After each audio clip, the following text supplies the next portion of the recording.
ಒಂದೆರಡು ದಿನದಲ್ಲಿ ಸಚಿವ ಸಂಪುಟ ವಿಸ್ತರಣೆಯಾಗಬಹುದು. ಜಿಲ್ಲೆಗೆ ಇನ್ನೊಂದು ಸಚಿವ ಸ್ಥಾನಕ್ಕೆ ಬೇಡಿಕೆಯನ್ನ ಇಟ್ಟಿದ್ದೇನೆ, ಯಾರಿಗೆ ಕೊಡ್ತಾರೋ ಕೊಡ್ಲಿ ಅಂತ ಹೇಳಿ ವಿಜಯಪುರದಲ್ಲಿ ಸಚಿವ ಎಂಬಿ ಪಾಟೀಲ್ ಪ್ರತಿಕ್ರಿಯೆಯನ್ನ ನೀಡಿದ್ದಾರೆ.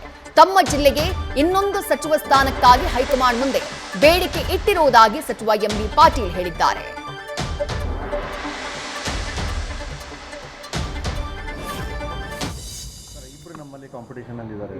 ಎಲ್ಲಿ ಬಿಜಾಪುರ ಜಿಲ್ಲೆಯಿಂದ ನನಗೆ ಗೊತ್ತಿಲ್ಲಪ್ಪ. ನಾನು ಒಂದೇ ಹೇಳ್ತೇನೆ, ನನಗೆ ಯಾರು ಕಾಂಪಿಟೇಷನ್ ಆಗಿದಾರ ಬಿಟ್ಟಾರ ನನಗೆ ಗೊತ್ತಿಲ್ಲ.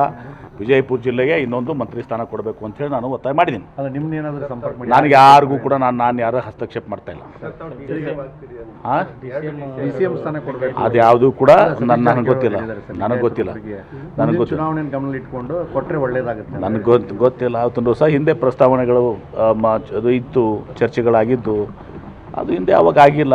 ಈಗ ಅದು ಏನು ಪಕ್ಷ ಯಾವಾಗ ನಿರ್ಧಾರ ಮಾಡಿದರೆ ಆಗ್ತದೆ. ಪಕ್ಷ ಅವತ್ತೊಂದು ಸಹ ನಿರ್ಧಾರ ಮಾಡಬೇಕಲ್ಲ. ಅದನ್ನು ನಾನು ಇಲ್ಲ ಚರ್ಚೆ ಮಾಡಿಲ್ಲ.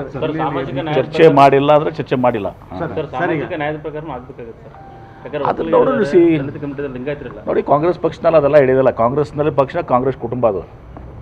ಸರ್ ಈಗ ನಮ್ಮ ಆಲ್ಮಟ್ಟಿಲಿ ಏನು ಸಮಿತಿ ಮಾಡೋದು, ಸಮಿತಿಯಲ್ಲಿ ರೈತರು ಕೂಡ ನ್ಯೂಸ್ ಫಸ್ಟ್ ನಿರ್ಭೀತಿಯಿಂದ ನಿಮ್ಮ ಪರವಾಗಿ.